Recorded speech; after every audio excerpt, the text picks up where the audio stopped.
Good morning, class. Beta, today we are going to start our new chapter of civics, government. Do you know what is government?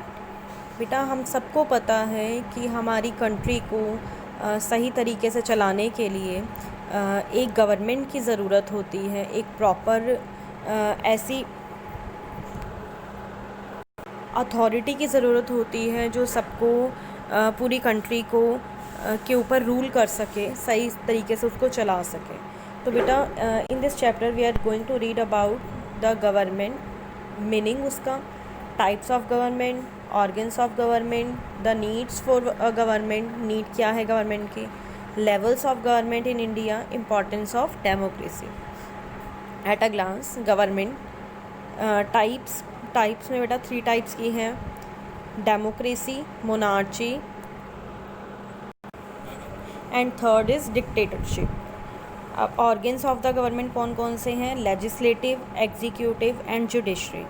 Levels of government in India, central government, state government, local self government. First of all, what is government? Government refers to the body that exercise ruling authority for people to live and work together. There needs to be some organization that can make decision and put these into effect to ensure smooth functioning of daily life. बेटा हम एक country के अंदर रहते हैं, है ना, हम काम यहाँ पर रहने के लिए हमें कमाना भी ज़रूरी है, हमें काम करना भी ज़रूरी है। इसलिए तो इन सब चीज़ों के लिए कोई ऐसी अथॉरिटी होनी चाहिए जो इन सब चीज़ों के लिए कोई रूल बनाए और रूल के अकॉर्डिंग, रेगुलेशंस के अकॉर्डिंग ही आगे काम हो। तो हमारी डेली लाइफ के लिए गवर्नमेंट होना बहुत ज़रूरी है। The word government is derived from the Latin word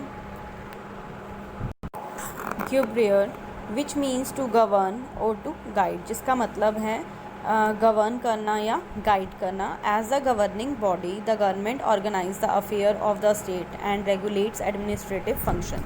अब बेटा एज द गवर्निंग बॉडी, अब ये गवर्नमेंट जो होती है वो गवर्निंग बॉडी है, मतलब पूरी कंट्री के अंदर रूल करती है।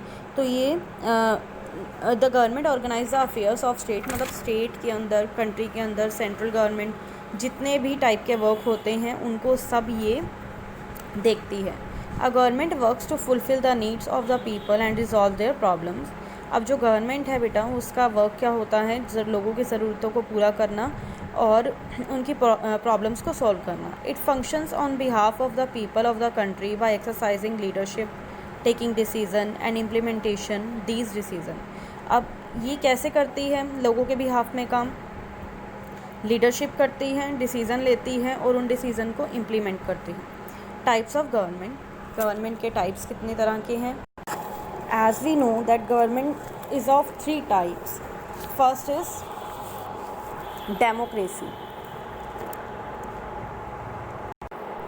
In a democracy, it is the people who give the power to government to make decision. People do this through election.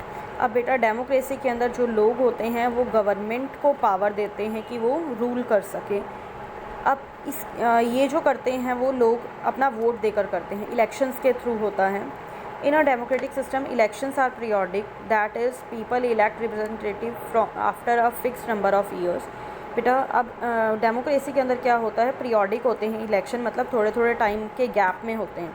अब मान लो हमारे इंडिया के अंदर जो इलेक्शन है वो आफ्टर 5 ईयर्स होते हैं। अगर उसने लोगों ने अपना रिप्रेजेंटेटिव चुन लिया तो वो 5 ईयर्स बाद दोबारा इलेक्शन से उसको चेंज कर सकते हैं। Each adult citizen of the country has a right to vote. At the time of election, the adult citizen vote for candidate of their choice and these elected representative form the government. Election के time पे जो लोग होते हैं वो अपनी मर्ज़ी से वोट देते हैं जिसको वो रिप्रेजेंटेटिव बनाना चाहते हैं। The biggest advantage of this system is that the government is answerable to the people for its activities and decision. सबसे बड़ी एडवांटेज ये है कि अगर वो कोई गलत काम करते हैं, रिप्रेजेंटेटिव उनके द्वारा चुने गए लीडर जो होते हैं वो अगर कोई गलत काम करते हैं या मतलब वो कोई भी काम करते हैं तो उनको लोगों को आंसर देना पड़ता है अपनी एक्टिविटीज़ का कि वो उन्होंने ये काम क्यों किया। If the people are not satisfied with the functioning of the current government they may not vote for their representative in the next elections. अगर वो सेटिस्फाइड नहीं होते हैं, जिन रिप्रेजेंटेटिव को उसने अपना लीडर बनाया, उससे अगर वो सेटिस्फाई नहीं होते हैं तो नेक्स्ट इलेक्शन में उसको कभी वोट नहीं देते। Next is monarchy. अब बेटा मोनार्ची गवर्नमेंट वो होती है जहाँ पे आपने पहले देखा होगा कि एक प्लेस होता है, उसका एक राजा होता है ना, किंग होता है, क्वीन होती है, तो बेटा वो ही उस पूरी कंट्री को संभालते हैं, तो इसी को बोलते हैं मोनार्ची गवर्नमेंट। अब इसके अंदर क्या होता है बेटा, एक किंग होता है और एक क्वीन होती है, वही अपनी पूरी कंट्री को संभालते हैं। अब वही गवर्नमेंट के हेड भी होते हैं, सारे इंपॉर्टेंट डिसीजंस वही लेते हैं। The seat of power is hereditary. अब इसके अंदर बेटा जो पावर होती है वो हेरिडिटरी होती है। मान लो किंग की डेथ हो गई तो वो जिसको बोलकर जाएगा या जो उसके बाद उसका बेटा होगा या ब्रदर होगा वो ही किंग बन सकता है। और इसकी सबसे बड़ी डिसएडवांटेज ये है कि इसके अंदर जो किंग होता है वो लोग नहीं चुनते हैं, वो चीज़ जो होती है वो हेरिडिटी होती है। Next is dictatorship. Next is dictatorship. अब इस गवर्नमेंट के अंदर बेटा एक ही पर्सन होता है जो पूरी गवर्नमेंट को चलाता है, वो अपनी विशेस के अकॉर्डिंग, अपनी मर्ज़ी के अकॉर्डिंग गवर्नमेंट चलाता है, अपने अकॉर्डिंग रूल बनाता है। वो लोगों का भला या लोगों की नीड्स को नहीं देखता, वो अपने अकॉर्डिंग जो उसको सही लगता है वो वही करता है। अब इस गवर्नमेंट के अंदर बेटा ये जो गवर्नमेंट है वो बहुत ज़्यादा अनपॉपुलर फॉर्म ऑफ गवर्नमेंट है, क्योंकि इसके अंदर लोगों की ना तो विशेस पूरी हो रही हैं, ना उनको जो नीड्स चाहिए वो पूरी हो रही है। सबसे बड़ा इसका एग्जांपल है जर्मनी, जब वो एडोल्फ हिटलर के अंडर था, वहाँ पे डिक्टेटरशिप गवर्नमेंट थी। Next is the need of government. अब गवर्नमेंट की नीड क्या है बेटा? First is maintenance of law and order. हम जिस सोसाइटी के अंदर रहते हैं बेटा, वहाँ पे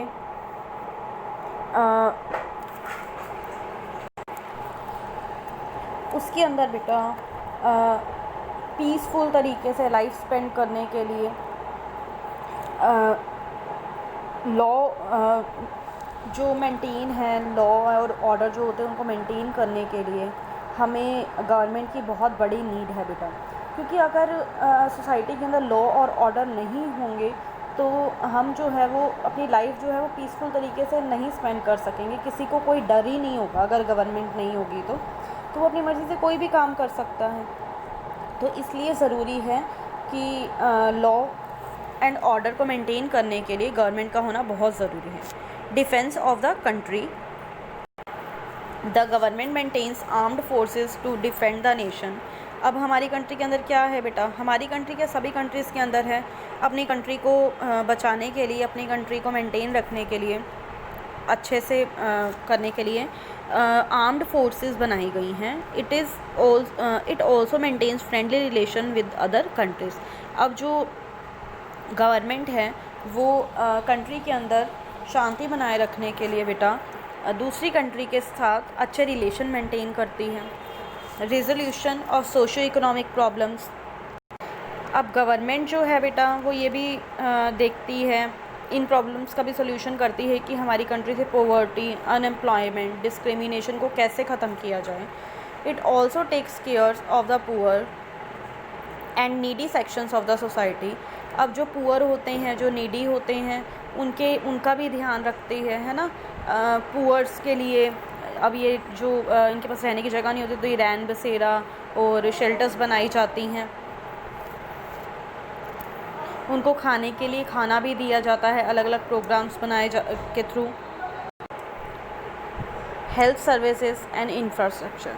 अब बेटा गवर्नमेंट जो है वो हमें हेल्थ सर्विसेज भी प्रोवाइड करवाती है, अपनी कंट्री के, अपने स्टेट के लोगों का ध्यान रखती है। अब हम देखें तो सबसे बड़ा एग्जांपल हमारे पास कोरोना वायरस का ही है। कोविड-19 की सिचुएशन में हम देखें तो हर एक बेटा स्टेट के अंदर, हमारी कंट्री में देखें तो हर एक स्टेट के अंदर अलग अलग हॉस्पिटल्स जो हैं वो उसके अंदर फैसिलिटीज़ दी गई लोगों को रहने की, जिनके पॉजिटिव आए थे उनको वहाँ रखा गया, उनका ट्रीटमेंट किया गया है ना। और इसके अलावा भी जो गवर्नमेंट होती है वो बहुत सारी हेल्थ सर्विसेज प्रोवाइड करवाती है अपने लोगों को। और इसके अलावा good roads, public transport service, postal service, electricity, water and so on the people of the country. बहुत सारी और भी बहुत सारी चीज़ें हैं, जैसे गुड रोड्स हो गई, ट्रांसपोर्ट अच्छा हो गया, इलेक्ट्रिसिटी, वाटर, ये सब कुछ भी प्रोवाइड करवाती है। Provision of education facility for the people.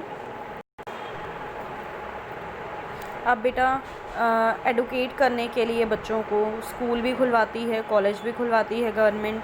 अब हम देखें तो इसका सबसे बड़ा example, for example in the our country it is responsibility of the government to provide free and compulsory education to children below 14 years of age. ये government की responsibility है हमारी कंट्री के अंदर 14 ईयर तक के बच्चों को फ्री और कंपल्सरी एजुकेशन दिलवाना। इसके लिए बहुत सारे गवर्नमेंट स्कूल्स भी बनाए गए हैं बेटा, इवन कि उनको खाना तक भी वहीं पे ही दिया जाता है।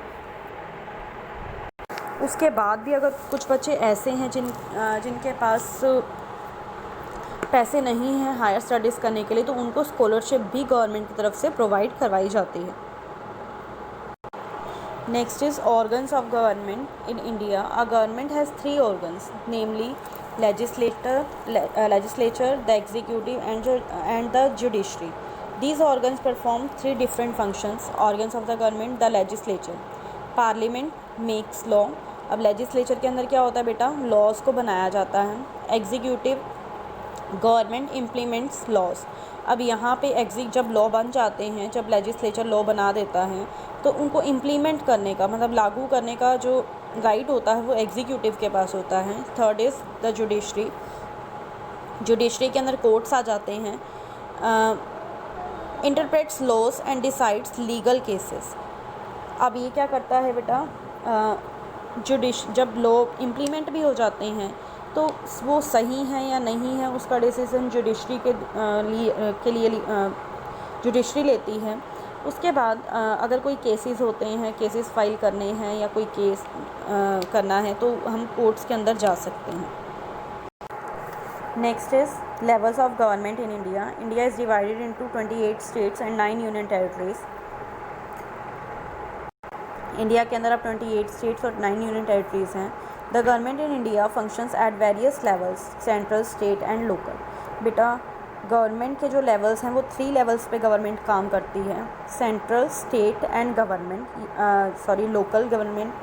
अब हम देखें तो सेंट्रल गवर्नमेंट जो होती है वो पूरे इंडिया के अंदर, जैसे इस टाइम पे हमारे सेंटर में बीजेपी की गवर्नमेंट है, मोदी की गवर्नमेंट है, तो वो जो वर्क है वो पूरे सेंटर को मतलब पूरे कंट्री को संभालता है।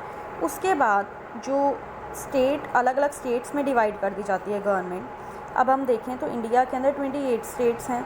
28 स्टेट्स के अंदर अलग अलग गवर्नमेंट है सबकी, है ना। तो मतलब ये पॉसिबल नहीं होता है कि सेंटर सिर्फ एक गवर्नमेंट ही पूरी कंट्री को संभाल सके। हाँ, वो मतलब हर चीज़ का ध्यान ज़रूर रखती है, क्योंकि स्टेट गवर्नमेंट जो होती है या लोकल गवर्नमेंट होती है वो मतलब उनको कुछ भी करने के लिए परमिशन पहले लेनी पड़ती है सेंट्रल गवर्नमेंट से।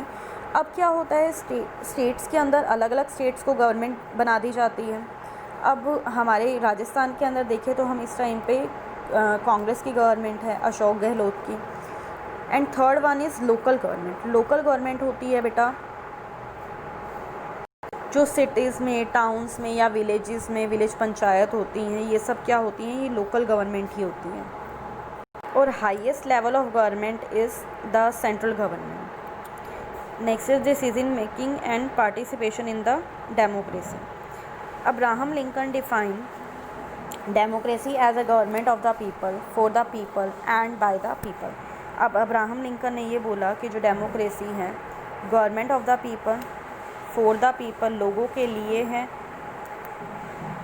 उसने ये बोला कि जो डेमोक्रेसी है गवर्नमेंट ऑफ द पीपल, वो लोगों की गवर्नमेंट है, लोगों के लिए है और लोगों के द्वारा है, मतलब लोग ही उसको चलाते हैं। The form of democracy in which people participate in the functioning of the government through their representative is known as representative democracy. अब बेटा ऐसी डेमोक्रेसी जिसमें लोग खुद पार्टिसिपेट करते हैं उसको रिप्रेजेंटेटिव डेमोक्रेसी बोलते हैं, मतलब वोट देकर अपना रिप्रेजेंटेटिव चुनते हैं। In a representative democracy people elect their leaders और representative through universal adult franchise लोग जो हैं वो अपने कैंडिडेट को यूनिवर्सल एडेंट फ्रेंचाइजी द्वारा चुनते हैं, मतलब वोट देकर चुनते हैं। In India all adult citizen who have attained the age of 18 years and entitled to vote. अब जितने भी लोग हैं जो 18 ईयर्स के हैं या 18 ईयर से अबव हैं, उन सबको राइट है, राइट टू वोट है।